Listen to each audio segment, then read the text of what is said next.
You found Revocation Radio, Alabama's true rock, hip-hop, and alternative. Happy morning overload to you. John Walton here, as always, until 10 a.m., is bringing the best Jesus tunes on the planet. And anytime that we have an opportunity to get on the horn with somebody that has such an incredible platform, we want to get the word out. We want to spread what God is doing, and there are some big things in the works. And you probably know him from My Pillow, but there's so much more. It's Mr. Mike Lindell. How are we doing this morning, Mike?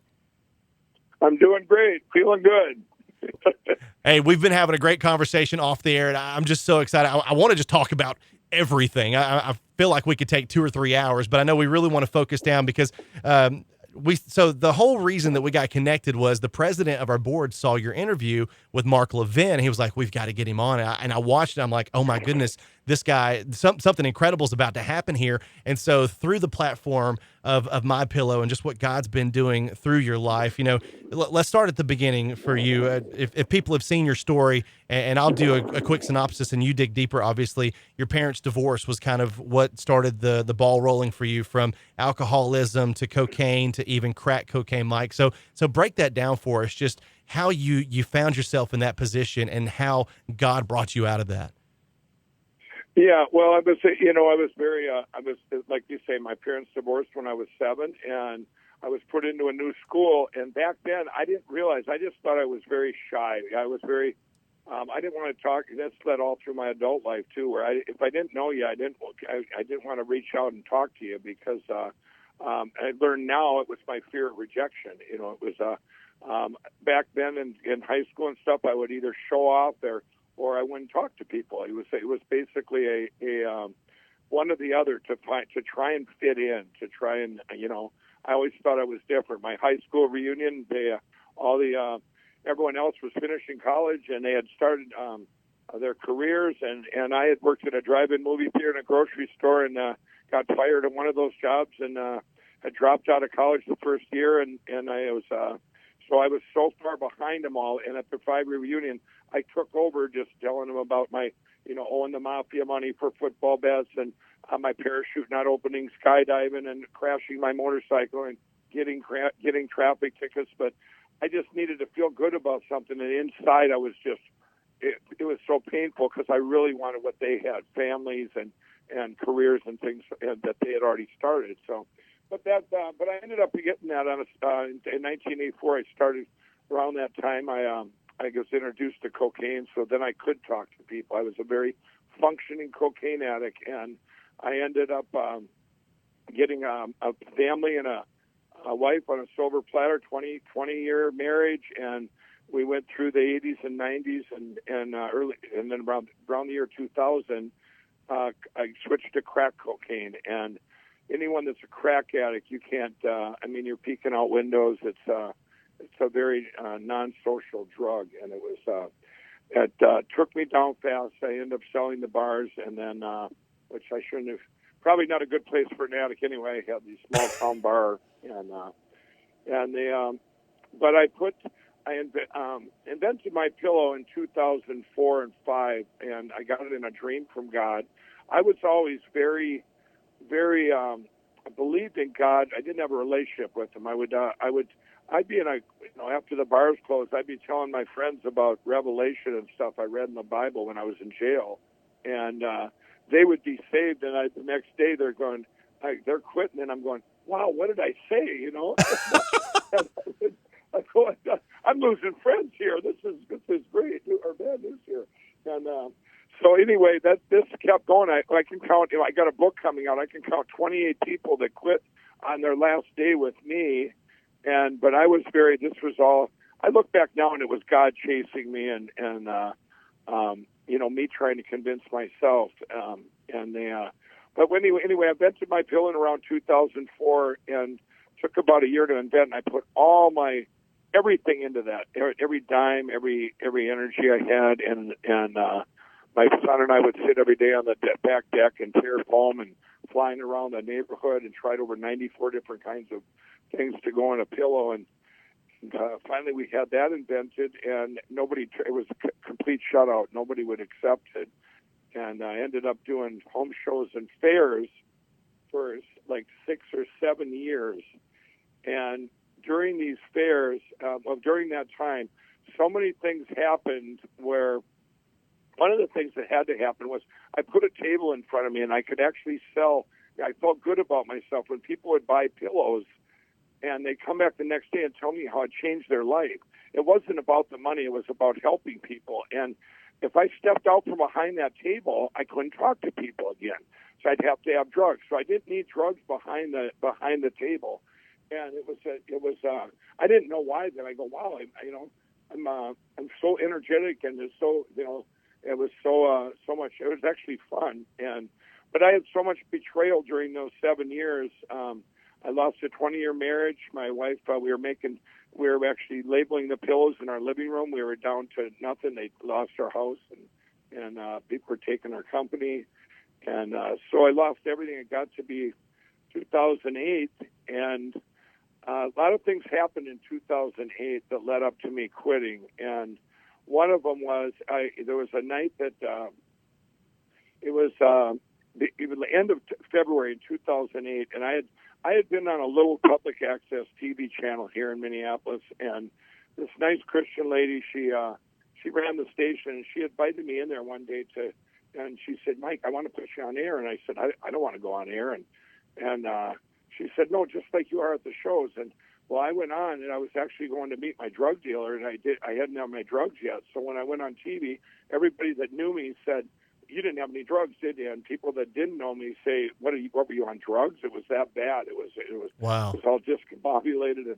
But when that she would air that show over and over, every week, and usually around 3 a.m, and I would take the calls and get some pillow orders, and here the one night this lady called up at about 8 o'clock at night. She says, and I'm losing everything. I already went through the divorce, and the pillow company is just a little like a radar, just a little bump on a heart machine or something. Just did it, And this lady calls up. She says, are you the guy on Channel 6? I said, yeah. And she says, well, I don't want to buy a pillow. She says, God told me to call and pray for you. Wow. And I said, okay. So I put her on mute, and I was doing my drugs. And she prays for about a half hour. And about 2 hours later, I get another call. And I had lost everything by then. I was out in an old place. I was all by myself, this old farmhouse. And 2 hours later, another lady calls. She says, yeah, are you the guy on Channel 6? She says,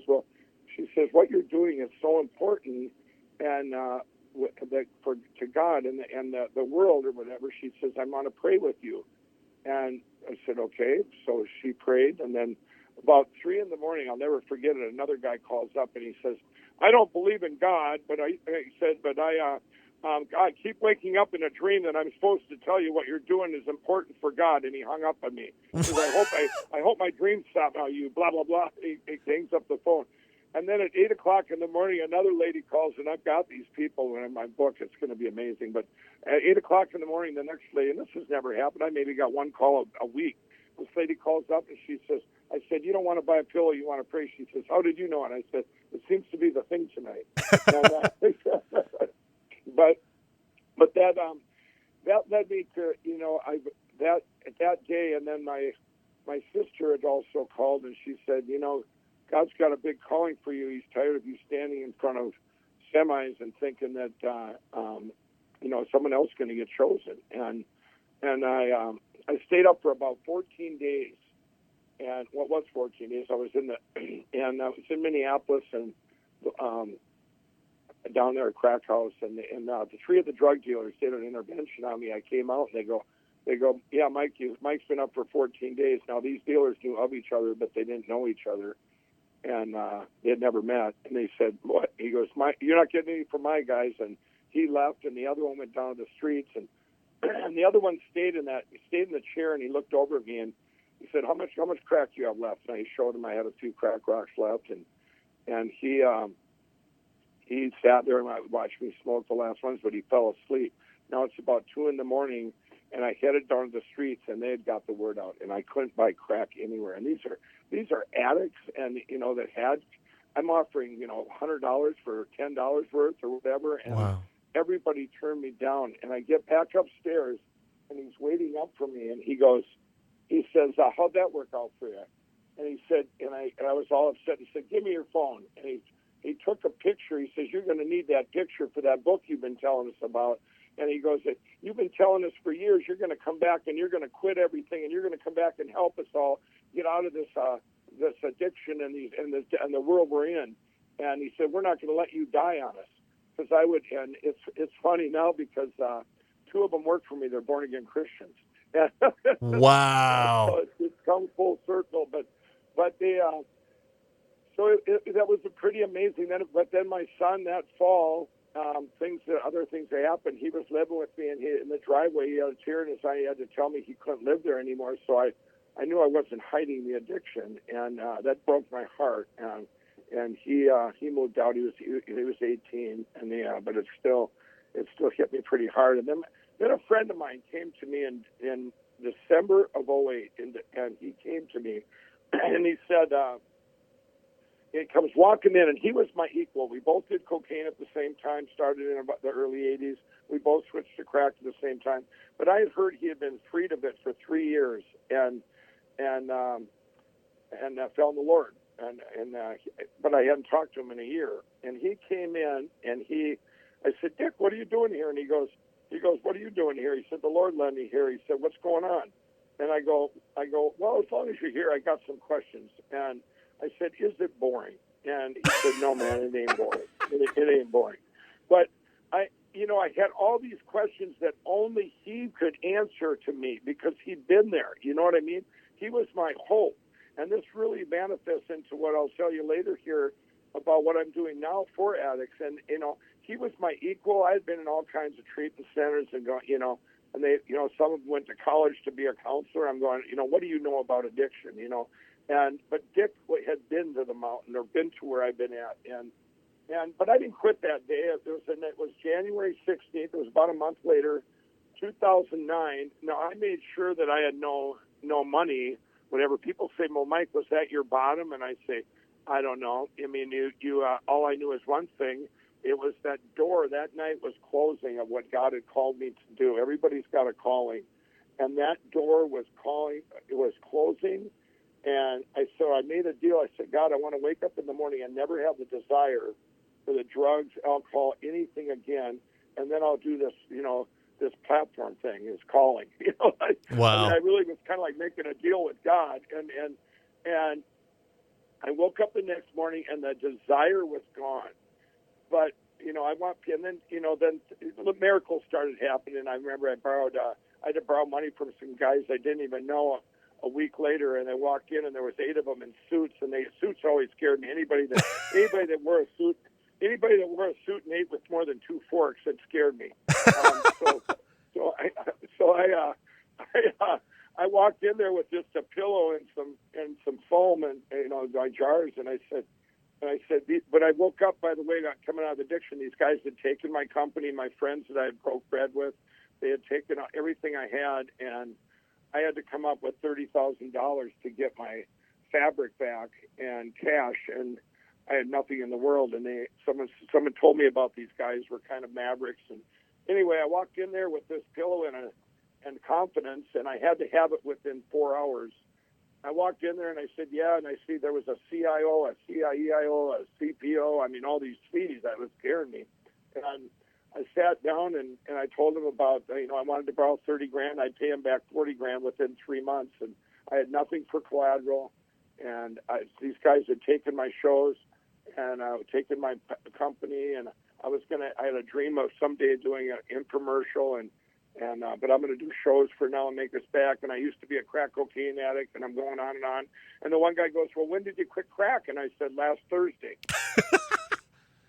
And 4 of them got up and left the room like Shark Tank. Wow. And the other 4 sat there, and they looked at it and go, "What is it?" They're looking for a camera. They thought it was a joke. And I just kept talking. "Well, there's 4 of you now. You all put in $7,500. Well, they ended up doing it. And, and to this day, obviously, I know why. It was a divine appointment. But then 2 months later, this is real important. I went back. I felt drawn to go to my church. They had an outpatient treatment center there that was it was faith-based. It was in and outpatient. It was both. And And I told John to go there and learn why, because I didn't have the desire anymore, but I wanted to learn why I was addicted in the first place. And I felt that there was something different maybe at this center. And I walked in there and I told the counselor the first night that I met, and before the class started, I said, yeah, I used to be a crack addict, and I used to be all these things. I quit 2 months ago, and I'm going to have a book. It's going to change the world. I have a pillow I invented. It's going to platform for a much bigger thing, and it's going to help addicts everywhere. I'm telling him all this. This is the spring of 2009, and he goes, I get all done. He went home and told his wife that night. He said, you should have seen this guy came in. He must have been higher than a kite. He has all these crazy dreams. And, anyway, I went into his class, and I started telling about telling the class about, are you there? Yeah, I'm here. You're good. Oh, I'm sorry. Yeah, I walked in there, and I started telling them about the class. I started telling the class, yeah, I used to do this on drugs and all this. And he stopped me, and he said, we're not here to tell you how much you did or how much you didn't do. We all have our stories. He said, let's talk about your father. And I go, what is a great upbringing? What are you talking about? I go, wow. My family divorced when I was 7, when divorces weren't common. And he started digging into that, and I started learning how that affected me. And I'm going, I would have never known. But I learned so much. I've been in all these other centers I've been in through the 80s and stuff just to get my license back. And here I was learning all these wounds that I had as a child, which now, of course, I believe that all addictions manifest from trauma, childhood, fatherlessness, these things that I don't believe it's a disease. I never will. I believe it's all that manifests out of those three things: fatherlessness, wounds, and trauma. And there can be, and then so then when I went through that, I spent a couple years getting my company back. And in 2011, I said, if no one's going to take my pillow, I'm going to bring it right to the people, because I had been doing shows now in fairs for 7 years, and a friend of mine, I had no money. We pooled our money, our family and friends, and I said, you guys, we're going to make the biggest infomercial in the world. And I didn't know infomercials didn't work. It's just to get into box stores. Right. And nobody told me it didn't work, but I got a real audience, and they said, that'll never work. You need an actor. You can't be in it, Mike. And I said, no, I want to be in it just like I am at the shows with a friend of mine. Well, the night before, they brought in a producer, and he texted the other guy when we were doing our reads. He said, this is the worst guy I've ever seen. Why did you bring me here? He's going to be a disaster on TV. And I went, and he was kind of right. The next day I couldn't talk. I looked out at the crowd and the teleprompter, and I couldn't say my lines. And I said, I just want to do this naturally. And I just did it from my heart. I brought in a table so I could talk. And I did it, and it launched October 7, 2011. I was living in my sister's basement, and I had about 5 or 10 employees, and 40 days later, I had 500 employees. Oh, my goodness. And it was the number one infomercial in the world by December 27, 2011. Wow. So, just that insight, and here we are, almost 8 years later, and just to see what God is doing through MyPillow. And so we're talking with Mike Lindell, the founder of MyPillow, and there's so much more to his story, 40 years of addiction, and what God is doing right now, and what he's going to share with us during the next segment. You've got to stay tuned and listen up for that, because big things are happening all over the world, and it all started with a pillow. Mike Lindell hanging out. It's the Morning Overload, Revocation Radio. It's Revocation Radio, bringing you the most amazing Jesus music on the planet. Rock, hip-hop, alternative, all day, every day, in our mission of taking back the airwaves. Hey, it's John Walton. Thanks for checking out the Morning Overload today as we continue on with an amazing conversation with Mr. Mike Lindell. You probably know him from MyPillow, but 40 years of addiction, from alcohol to cocaine to crack cocaine, failed businesses, losing a marriage, and given everything that he had into this dream of a pillow, and knowing that God was doing something the whole time, but waiting to make that final decision, right, Mike? What finally all came together, man? Yeah, well, We left off, when that infomercial, when I went from 5 employees to 500 employees in December of 2011. Over the next 6 months, I took in hundreds of millions or tens of millions of dollars, and but I was also taken advantage of by big companies and other companies not knowing what they were doing, and we were within 2 days of going under. I was like $5 or $6 million in debt. Whoa. And I ended up, I said, you know what? I'm going to take this stuff in-house. We ended up taking stuff in-house, all our advertising. And I said, I wanted it to be a certain way. And so we did a 1 and a 2 minute commercial, and we did a bunch of different things. The box stores came calling then too, but it was a long recovery from, but I learned so much as an entrepreneur.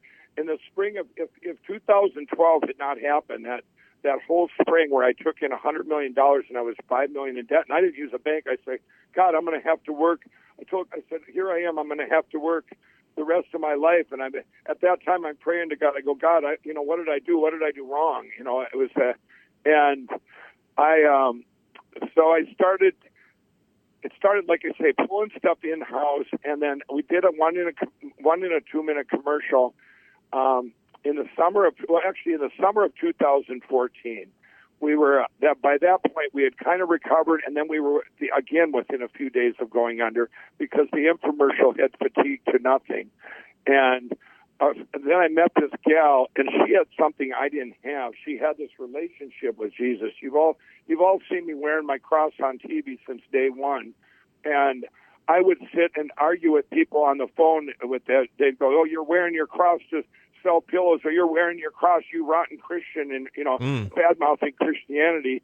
But I would sit there and argue with them, and they'd be saved by the time I got off the phone, and I still don't have that relationship. Wow. I'm not kidding. This went on, and because I wanted it so bad, but I seen Kendra had this gal of mine. She had this relationship, and she tells me she was telling me I didn't have it, and it would bother me so. But I ended up doing a 1 and a 2 minute commercial, and then we took our advertising in house. It was a little different than other commercials where here's a guy holding a pillow and just being truthful. I just know people wanted to see honest advertising, and it was real, and we did everything ourselves, my own call center, everything, making everything here, and in my home state of Minnesota and everything. And so things started going up and up and up, and then I had all these bad things in my life that had happened, all these not bad and good things. So,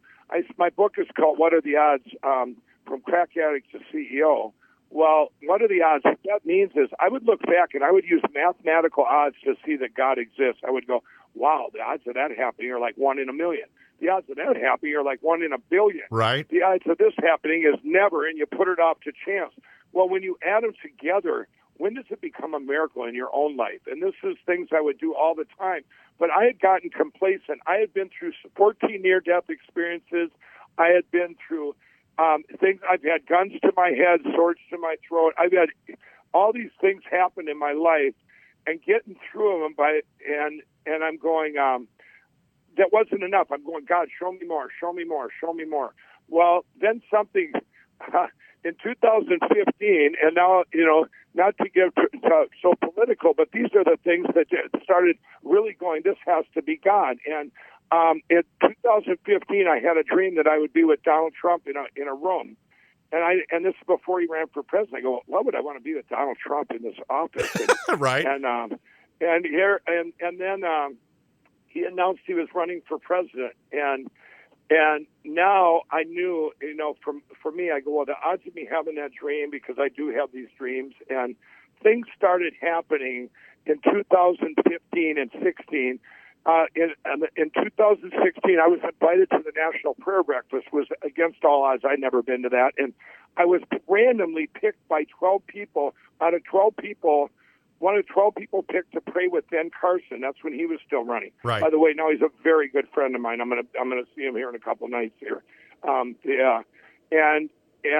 so we're praying in this room, and in that room, somebody says, a couple of you in this room are going to change, are going to become good friends and change history or change. It was some prophetic words that the guy said, but I knew he was speaking to me. I just felt that. And anyway, I left there, and then things kept happening where all of a sudden I end up at the Republican convention. I'd never been, when I came out of addiction, I didn't know a liberal from a conservative. I was like we are a crack addict. It's like I go, well, I don't know anything about politics. It's like a clean slate. And all of a sudden I get this email from Donald Trump saying, Mike, will you meet me at Trump Tower in New York City? Wow. And I was in the front of an airplane when that happened, and my phone dinged, and I at that moment I had just said a prayer going, God, will you tell me what I have to do with Donald Trump and that I know that dream I seen? And at that moment my phone dinged, and I'm going, God? Hello, I'm Donald Trump. Hello, Mike. This is Donald Trump, and the guy next to me on the flight attendant's going, are you okay? I go, yes, it's a miracle. This is great. And wow. It was so real to me that the odds of that were billions to one. And anyway, I went and met him. It was August 15th, 2016. And when I met him, I was all alone in a room. I walked in there, and he says, Mike, he says, you always wear your cross. Are you a Christian? I said, yeah, and this is a really divine appointment, Mr. Trump. And we sat and talked about the inner city and addiction. Everyone said, Mike, don't tell him you're a crack addict. First thing I said was, I was a former crack addict. I was just real, and he was so real. I've never met a person like that. It was like talking to this amazing person that everything is passion in his heart. Everything I hoped that he'd be, that's what he was in that room. And so I walked out of there about a half hour later, and we had talked about, he was so, proud about, he wanted to bring back jobs and My Pillow and, having, being made in the USA and stuff. But I walked out there and I talked to his employees, and they were just like talking to my employees. I had never had that before, where every one of them had so much passion and good things to say about their boss. And I go, this guy's going to be the greatest president in history. So, and I left there, and then I went all in, and my board's going, you shouldn't do that. You're going to hurt the company. And I walked out mad, and my CMO came out, and she said, we didn't get this far by you not listening to God. Wow. And I walked back in there. I said, yeah, we didn't get this far by me not listening to God. And but I went. But anyway, what I'm leading up to, then I'm at the White House. I'm at the White House, he wins the election, of course, and I'm at the White House with him at a manufacturer summit, and I walk in there, and it was so surreal. Here's this ex-crack addict from Minnesota, and I'm walking in there for this, invited all these manufacturers, and I see my name tag, and I said, who's sitting here? And they said, the president is. He wanted to sit by you. And I'm just going, what? And now when this picture went nationally, all my friends that were on crack going, Jesus is real. There's no way this crackhead Mike is sitting next to the president, Amen. But all these things happened, and for me then, I got up to it was February 18, 2017, and by that time, I walked in, I wanted this relationship that Kendra had, and I had all these things happen to me that I know that were God ordained. There's no way that this could happen. No, he had shown me things now that were positive things, but that's just impossible odds. So I knew it was God. Well, I went into this thing called Operation Restored Warriors. It's actually for veterans, and I invited in there. I went in there with hope, and I got in there on the second day on February 18, 2017. Did a full surrender, got on my knees, and I walked out of there with the same passion I had for a pillow, so I could go out and speak out for Jesus. And 2 months later, this shy guy from Minnesota, this ex-addict, was speaking to 50,000 millennials at U.S. Bank Stadium, telling my story, and praying for 1 minute with them. And about 3 weeks later, I went to an amusement park with my granddaughter, and all these millennials are coming up. It was God's way of confirming. They're going, wow, your story helped us so much. I found Jesus. And to me, it's come full circle now to that, and it's like, showing me that I'm on the right path. Amen. And such a powerful testimony to be willing. You can sit there and you can peddle a pillow all day long because you love it and you know that it works and you created it, but to do something so much greater and put yourself to the side and just proclaim Christ, man, that's just such another amazing step. And with your big announcement that you wanted to share with us this morning, you've got an absolutely incredible development to lead so many others to Christ on a daily basis. Mike, you got to share this info with us, man. Right. So what I did is for the last 2 years now, I've been working on this. It's called the Lindell Recovery Network, and it's going to come out here probably within about 4 weeks. And what it is you're going to get to a website and you're going to put in like a 20-year-old heroin addict might not relate to a 50-year-old meth addict, right?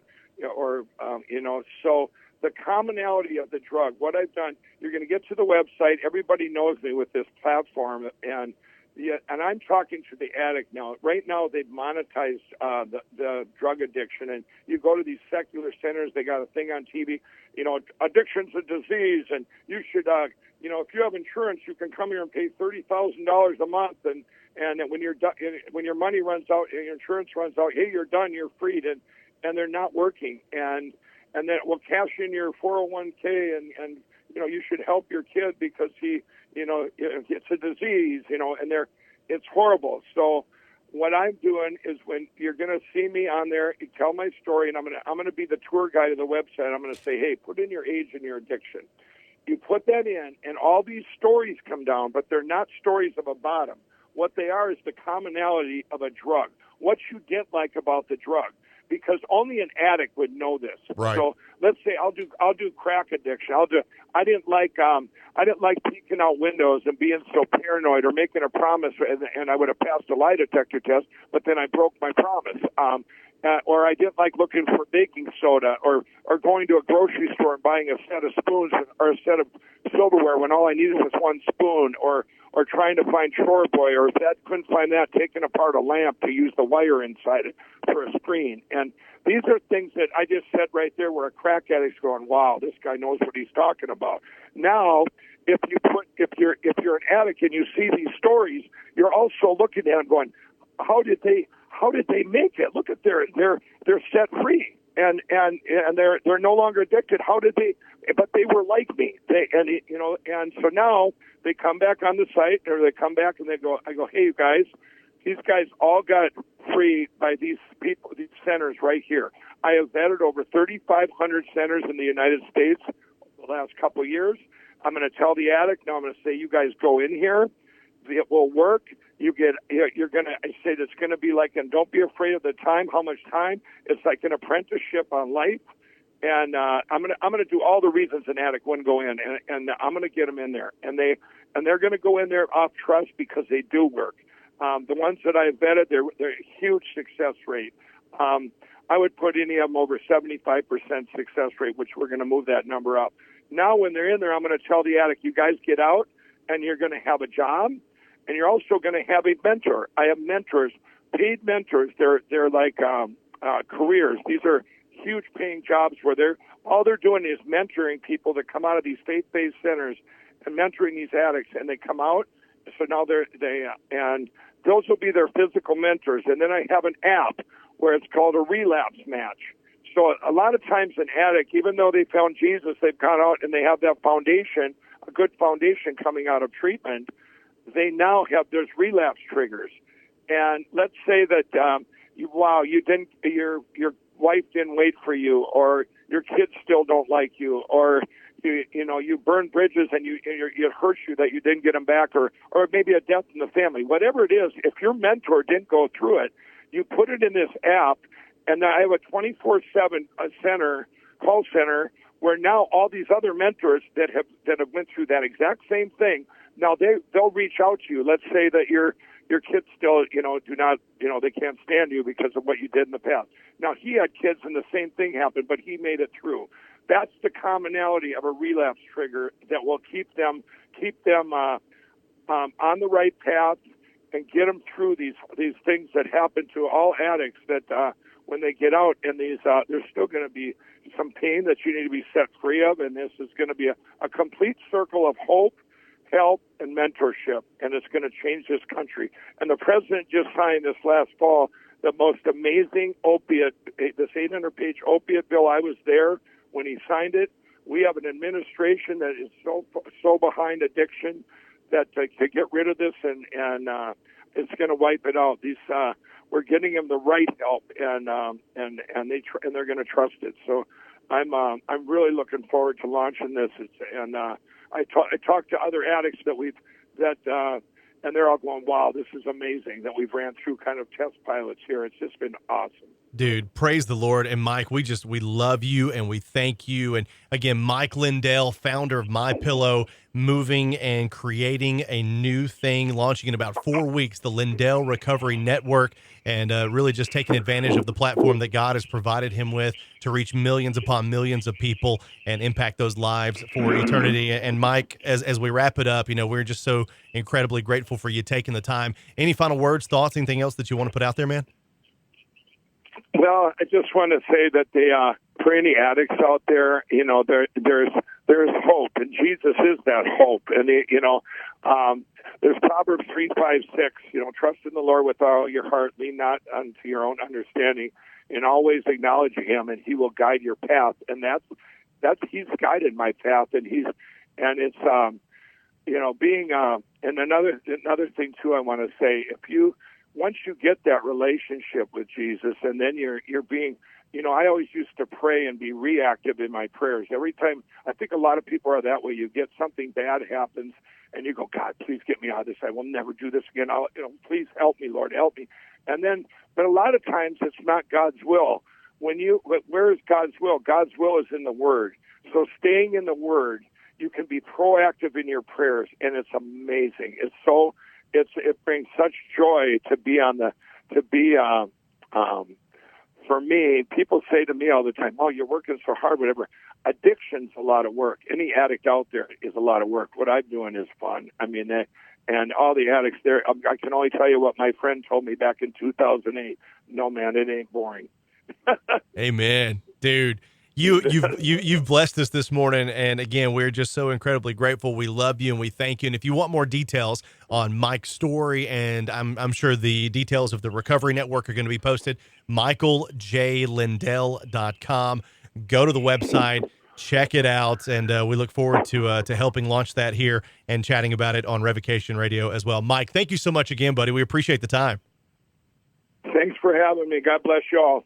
God bless you guys. Founder of MyPillow, Mr. Mike Lindell. Be looking out for the Lindell Recovery Network. We got more coming up. You found the Morning Overload. It's Revocation Radio.